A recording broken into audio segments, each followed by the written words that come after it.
45-yard touchdown. The Rams up now by 16 as Darren Hart set for the extra point. It is up. It is good. And with 6:51 to play in the ball game, the Harding Rams have increased their lead to 17-0 over the West Meck Indians. And they are 6 minutes and 51 seconds away from their third straight Tri-County 4A championship. And if that happens, which at this point it appears it will, Harding will be the first team to win 3 consecutive conference championships in over 26 years. It's amazing. They got a great program. The second smallest school in the area, but only one school had more football players come out this summer than Harding. That was Independence. Harding had 106 football players come out for the team, so and that's a big football school. I think they have something like 800-900 students somewhere in that area. I'm just guessing. Not a big crowd. Well, it's the smallest school in the area. That's right. Yeah. And they say, what makes Harding so good? Why is the football program suddenly so tough? Well, the head coach, Tom Knotts, attributes it to his weight training. And they have probably one of the best weight training facilities. As you see McCoy downing in the end zone, they have probably the best weight facilities of any of the schools in the county. Well, this is Tom Knotts' 5th year here at the helm of Harding. Now 36-18 in 5 years. And last year's team was sensational. This year's team's, I didn't see last year's team, but this year's team's pretty tough. Well, last year's team was more explosive offensively because they had an all-everything quarterback in Anthony Houston. Houston, since graduation, is now playing at Central State College up in Ohio, and they have a football team that is ranked number 4 in Division NAIA Division II. So very impressive team for them. They're undefeated this year, and Anthony is a backup quarterback for them. Jeff Wilson in on the tackle. He's a good outside linebacker. They call him a kamikaze type of linebacker, a headhunter. A lot of those headhunters on that Ram defense. Boy, they are one tough football team. Bolin gives to the near side, nothing doing for Brooks. Always that McCoy. That was McCoy on the carry.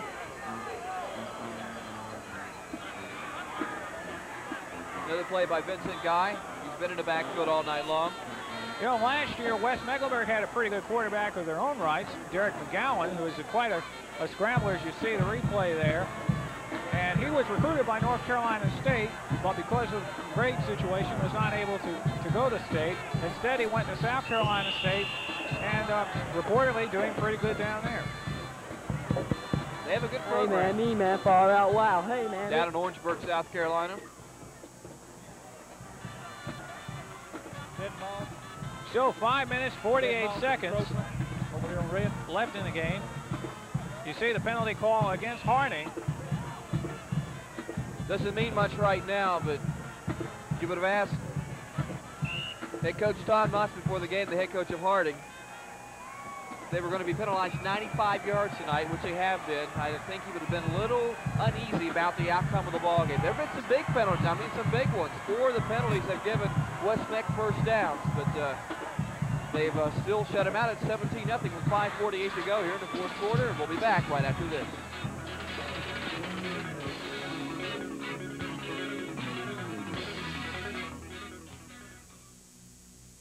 Hello, I'm Jeff King with a Cablevision update. Because quality customer service is a top priority, Cablevision is installing a more advanced computer and billing system. Take a close look at your next Cablevision statement. Your new bill is easier to read.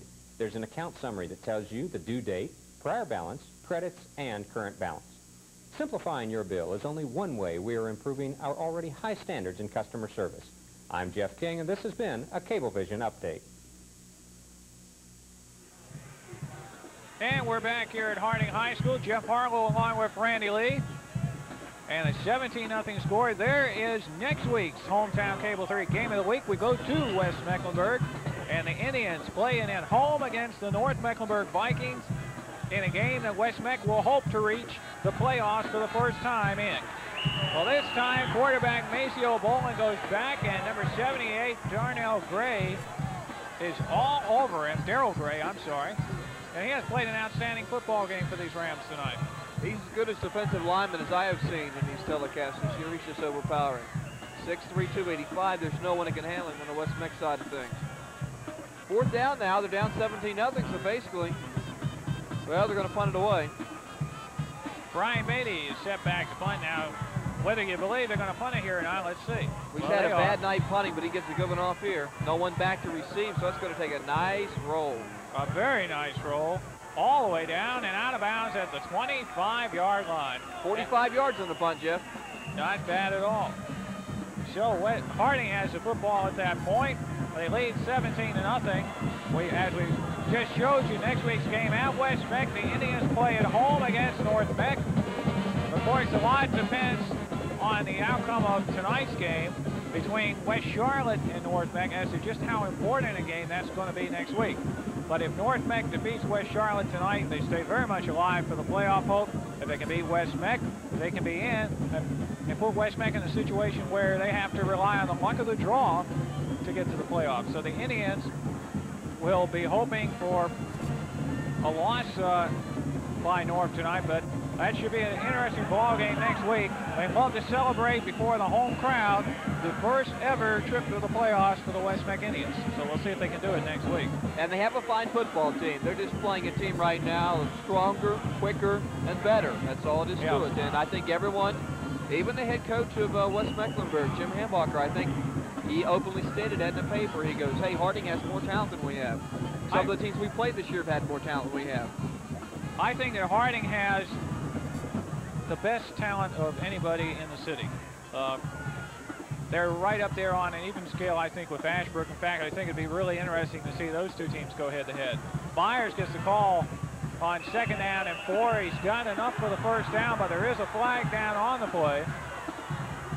Yeah, with the penalty flag was thrown before the tackle, but Byers received a vicious elbow to the helmet from a West Meck defensive back. That was not the penalty, though. The penalty was before that. Motion. Offense. 100 yards in penalties now against Harding. 100 yards. You know, as we look at the playoff picture between both conferences, Harding is already in the Tri-County 4A, and West Mecklenburg, Crest, and North Meck, and West Charlotte, for that matter, as you see the replay of Byers run. No, but there it is, number 2. Wasn't on Byers, it was on a wide receiver blocking for Byers. It was Wayne Wilson taking out some of his frustrations on the evening. And so, as we said, there are 5 teams trying to get in the playoffs. Only 3 will get to go. So a big game next week. In the other conference, 2 teams already in, as you see the mark the penalty off against Harding. Ashbrook is in, and also Hunter Huss in. That matchup, the only thing left to illegal decide motion on the offense. It's going to be 2nd down. Illegal motion offense. The only thing left to decide in the Southwestern 4A is who will be the conference champs. That's going to be decided next week when Ashbrook and Hunter Huss face each other in the big showdown at the end of the season, the big battle for Gastonia. Well, you see there are 2 penalties. One was the motion penalty. I'm guessing the second was probably some type of personal foul. And there you see the Charlotte Issues Forum every Tuesday night at 7:30. Hometown Cable 3's live call-in show. Each week, host Tom Daniels has special guests in the studios to discuss issues pertaining to the Charlotte area. If you have an opinion or a question you might like to ask the guests, we welcome you to call in and become part of the program, your program, Charlotte Issues Forum, on Tuesday at 7:30.